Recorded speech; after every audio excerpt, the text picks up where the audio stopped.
Good morning, नमस्कार दोस्तों। इस वीडियो में देखें 26 सितंबर 2020 के लिए जितने भी इंपॉर्टेंट करंट अफेयर के प्रश्न बन सकते हैं सारे के सारे दोस्तों हम पूरे डिटेल में और एक्स्ट्रा फैक्ट के साथ में देखने वाले हैं। दोस्तों अगर आपको इस वीडियो का पीडीएफ चाहिए तो हमारे टेलीग्राम ग्रुप को ज्वाइन कर लीजिए, जिसका लिंक इस वीडियो के डिस्क्रिप्शन में मिल जाएगा। आप वहां से जाकर आसानी से दोस्तों ग्रुप ज्वाइन करके पीडीएफ डाउनलोड कर सकते हैं। दोस्तों अब देखिए हमारे पीडीएफ अच्छी क्यों है, इसलिए अच्छी है दोस्तों कि इसमें हम पूरे डिटेल में लिखते हैं। अगर परीक्षा 2 महीने बाद भी होने वाली है दोस्तों, तो उस समय आपको वीडियो नहीं देखनी पड़ेगी और दोस्तों हमारे पीडीएफ देख करके आप याद कर लीजिएगा। ओके, तो इसीलिए हम इसको आप डाउनलोड करके रख लीजिएगा। अब हम देखेंगे आज की वीडियो का पहला प्रश्न।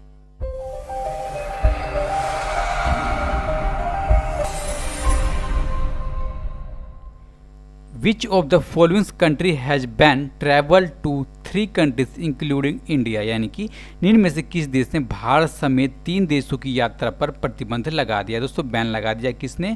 तो ऑप्शन नंबर ए यानी कि सऊदी अरब। दोस्तों भारत समेत 3 ऐसे देश हैं जिनकी यात्रा पर वहाँ के जो नागरिक हैं उन पर प्रतिबंध लगा दिया। कारण क्या दोस्तों? कारण उसने ये दिया कि यहाँ पर जो कोविड-19 का संक्रमण है बहुत ज़्यादा फैलते जा रहा है और इसी को देखते हुए ये निर्णय लिया गया सऊदी अरब सरकार की तरफ से। दोस्तों अब देखिए देश हैं कौन कौन से। पहला देश तो आपने देख लिया कि भारत है, ठीक है। दूसरा देश है ब्राज़ील और तीसरा देश है दोस्तों अर्जेंटीना। इन देशों में यहाँ पर जाने वाले जो सऊदी अरब के लोग हैं उनको बैन कर दिया गया और उसके अलावा जो भी वहाँ से हाल ही में यात्रा करके आए हैं जो भी यात्री, उनको 14 दिन के लिए दोस्तों क्वारंटीन यानी कि आइसोलेशन वार्ड में रखा जाएगा सरकार की तरफ से। ओके, अब हम देखेंगे सऊदी अरब के बारे में। जो सऊदी अरब है उसकी राजधानी क्या है? रियाद दोस्तों उसकी राजधानी।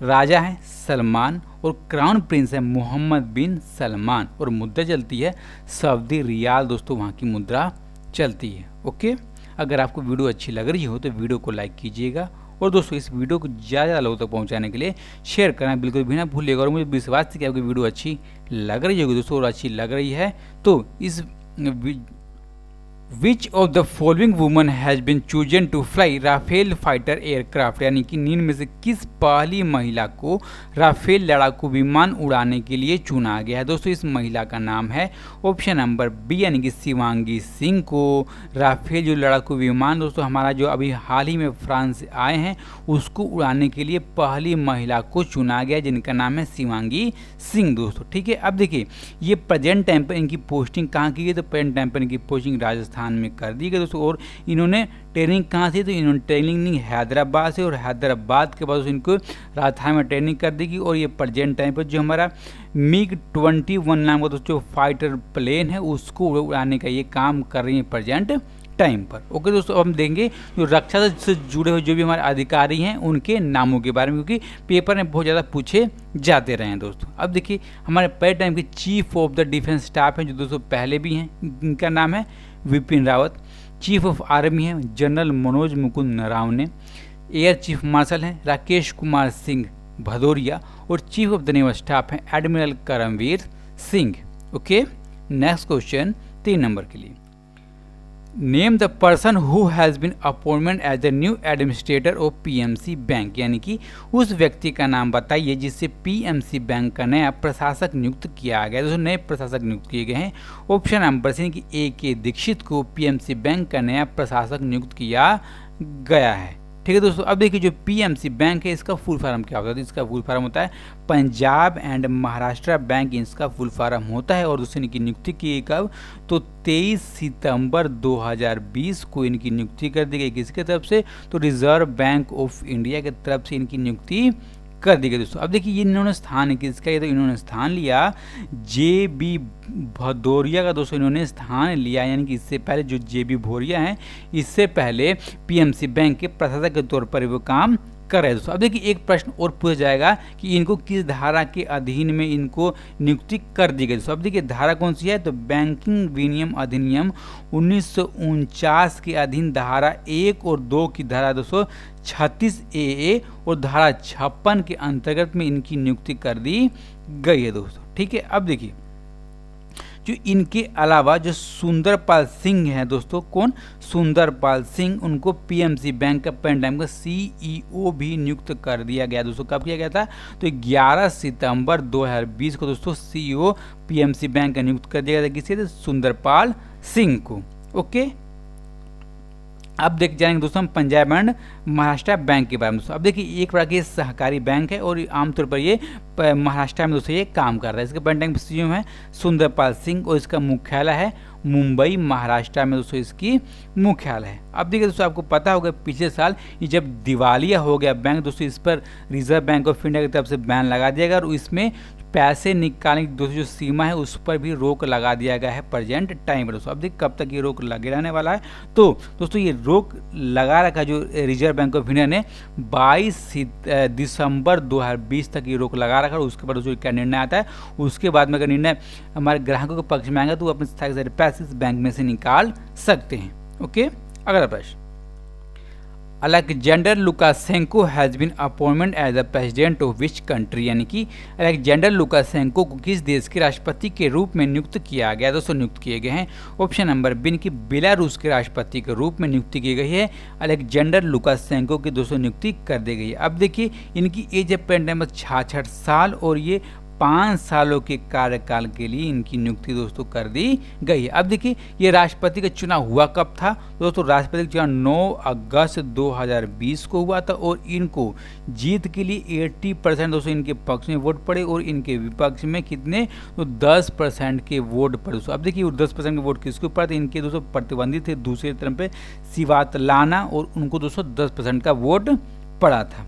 ठीक है, अब देखिए जो अलेक्जेंडर लुकाशेंको दोस्तों वो 26 साल से हैं, यानी दोस्तों 20 जुलाई 1994 से बेलारूस के राष्ट्रपति के तौर पर दोस्तों उनकी नियुक्ति की जा रही है। यानी कि दोस्तों ये लगातार 26 साल से बेलारूस के राष्ट्रपति के तौर पर ये बने हुए हैं दोस्तों। ठीक है, अब देखिए जो बेलारूस है उसकी राजधानी है मिन्स्क और वहाँ पर मुद्रा चलती है बेलारूसी रूबल, वहाँ पर मुद्रा चलती है। ओके, अगला प्रश्न, इस्माइल तोराम was appointment the president of which country, यानी कि इस्माइल तोराम को किस देश का राष्ट्रपति नियुक्त किया गया है दोस्तों। राष्ट्रपति नियुक्त किए गए हैं ऑप्शन नंबर सी, यानी कि बुगेनविले के राष्ट्रपति के तौर पर इस्माइल तोराम को नियुक्त कर दिया गया दोस्तों। अब देखिए ये पूर्व में ये एक सैन्य कमांडर में विद्रोही दोस्तों रह चुके हैं और विद्रोही रहने के साथ साथ में दोस्तों इन्होंने राष्ट्रपति के तौर पर इनकी नियुक्ति कर दी गई। अब देखिए जो दोस्तों जो बुगेनविला दोस्तों ये देश है इसके पहले ये राष्ट्रपति नियुक्त किए गए हैं,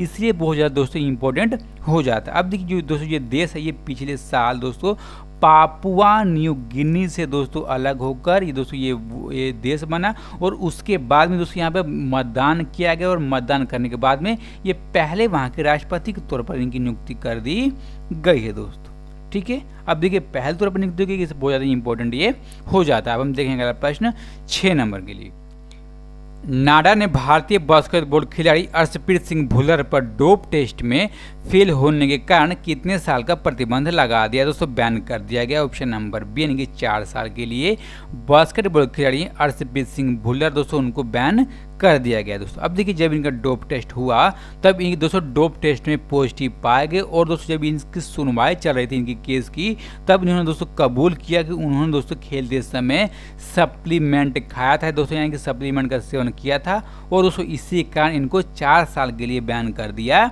गया दोस्तों। किसके तरफ से, तो कार्य और खेल मंत्रालय की तरफ दोस्तों इसको बैन कर दिया गया दोस्तों। अब देखिए जो नाडा है उसमें होता क्या दोस्तों। अब देखिए जो नाडा का सबसे पहले फुल फॉर्म जानिए दोस्तों, तो नाडा इसका फुल फॉर्म होता है नेशनल एंटी डोपिंग दोस्तों एजेंसी, इसका फुल फॉर्म होता है दोस्तों। अब देखिए जब डोपिंग जब टेस्ट होता है उसमें देखा क्या जाता है, तो जिसमें देखा जाता है कि जो भी मादक पदार्थों को बैन किया गया दोस्तों सरकार की तरफ से दोस्तों खेल मंत्रालय की तरफ से, तो उसको खा करके दोस्तों कोई खिलाड़ी खेलता है तो उनको उसका उल्लंघन के प्रति माना जाएगा और दोस्तों उनको बैन कर दिया जाएगा, यानी कि उन पर कड़े कदम उठाए जाएंगे खिलाड़ी के ऊपर में। ओके, अब हम देखेंगे अगला 7 नंबर के लिए, Who has won the Golden Pen of Freedom Award of WEN IFRA 2020, यानी कि WEN IFRA 2020 के स्वतंत्रता संग्राम का गोल्डन पेन किसने जीता दोस्तों। गोल्डन पेन जीता है ऑप्शन नंबर यानी कि जीनत बेदो ने गोल्डन पेन जीता है। अब देखिए जो WEN IFRA दोस्तों इसका फुल फॉर्म क्या है, इसका फुल फॉर्म होता है world association of news publication दोस्तों, इसका full form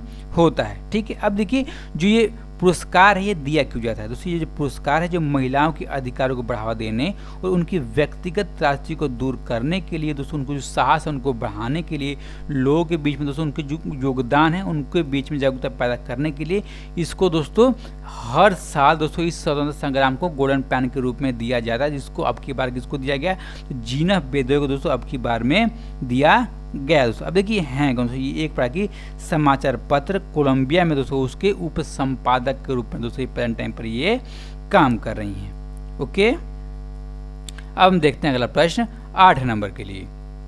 which organisation has appointment Khushi Chindalia as a green ambassador of India, यानी कि किस संगठन ने खुशी चिंदेलिया को भारत का हरा राजदूत के तौर पर नियुक्त किया? दोस्तों नियुक्त किए गए हैं ऑप्शन नंबर ए, यानी कि संयुक्त राष्ट्र पर्यावरण कार्यक्रम में दोस्तों हरा राजदूत के तौर पर नियुक्त की गई हैं खुशी चिंदेलिया दोस्तों। ठीक है, इनकी पेरेंट टाइम पर एज है 17 ईयर्स ओल्ड दोस्तों, इनकी पेरेंट टाइम पर एज है। अब देखिए इनके किस काम के लिए इनको राजदूत के तौर पर यूएनईपी ने नियुक्त किया दोस्तों। देखिए इनके काम क्या किया, तो इन्होंने देखा कि इनके घर के आसपास दोस्तों जो प्रकृति है उसको काफ़ी नुकसान पहुंचाया जा रहा था दोस्तों, उसको देखते हुए उन्होंने कदम उठाया कि हम पर्यावरण को कैसे बचाएं। उसके दोस्तों उन्होंने काफ़ी तरीके खोजे। ठीक है दोस्तों, प्रकृति को बचाने के लिए पेड़ को कटने से बचाएंगे दोस्तों, और तो इन्हीं को संरक्षण को देखते हुए दोस्तों इनको काम को देखते हुए यूएनईपी ने अपना क्षेत्रीय राजदूत के तौर पर इस खुशी चिंदेलिया को नियुक्त किया दोस्तों। कब तक? तो फरवरी 2021 तक दोस्तों ये राजदूत के तौर पर बने रहने वाली हैं। ओके, अब देखिए दोस्तों संयुक्त राष्ट्र पर्यावरण कार्यक्रम है, इसका पर्यटन टाइम के कार्य का निदेशक है इंगर एंडरसन, इसके पर्यटन टाइम के निदेशक है और इसका मुख्यालय है नैरोबी, और नैरोबी का नैरोबी है केन्या में। ओके, अगला प्रश्न 9 नंबर के लिए।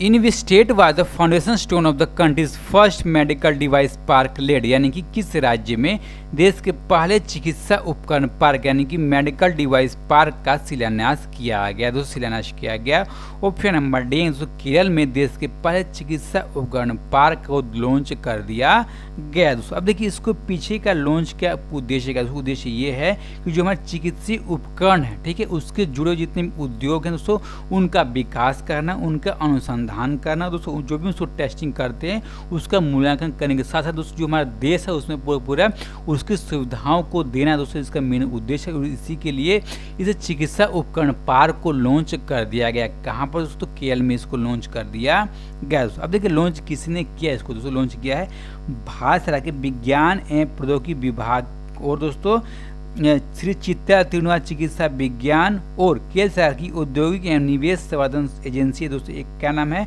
तो केरल राज्य औद्योगिक विकास निगम लिमिटेड की तरफ दोस्तों इसके संयुक्त तौर पर इस पार्क को लॉन्च किया गया दोस्तों, इसको बनाया गया दोस्तों। अब देखिए ये पार्क है दोस्तों, ये पार्क है केरल के तिरुवनंतपुरम जिले में दोस्तों, एक थोनकलन नाम का जगह है, वहां पर इस पार्क को बनाया गया है।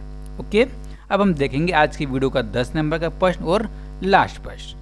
विच minister of state for railways has recently passed away at the age of 65 due to corona, यानी कि हाल ही में किस रेल राज्य मंत्री का 65 वर्ष की उम्र में कोरोना के कारण निधन हो गया? दोस्तों निधन हो गया ऑप्शन नंबर सी कि सुरेश अंगेड़ी का 65 वर्ष की उम्र में कोरोना के कारण दोस्तों इनका निधन हो गया दोस्तों। ठीक है, अब देखिए पेरेंट टाइम पर ये रेल राज्य मंत्री के तौर पर अपने दोस्तों अपनी सेवाएं दे रहे थे। अब देखिए दोस्तों कोरोना के कारण ये कर्नाटक राज्य के दोस्तों दूसरे सांसद हैं कोरोना के कारण ये मरने वाले। अब देखिए इससे पहले कौन मरा था दोस्तों? इससे पहले अशोक गसीब दोस्तों, इनसे पहले इनकी कोरोना के कारण मृत्यु हो गई थी। अब देखिए जो सुरेश अंगेड़ी थे दोस्तों ये सांसद थे, कहाँ से दोस्तों?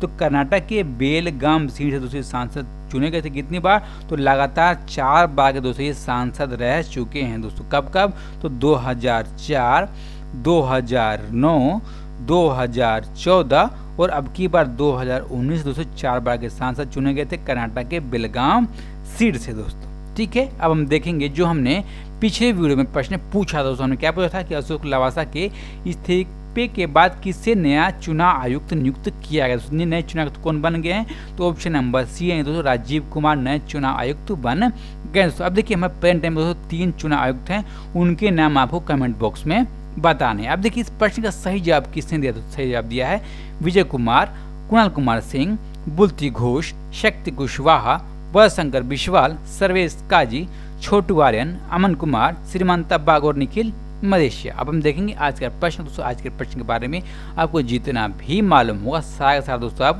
लिख दीजिएगा। ओके, और इसी तरह दोस्तों आप तैयारी करते रहिए और मुझे विश्वास है कि आपको वीडियो अच्छी लगी होगी, और अच्छी लगे दोस्तों तो वीडियो को लाइक कीजिएगा, चैनल को सब्सक्राइब करके बेल बटन दबाना बिल्कुल भी ना भूलिएगा। ठीक है, और अपना और अपना ख्याल रखिए और इसी तरह मन लाकर पढ़ते रहिए। नमस्कार, धन्यवाद।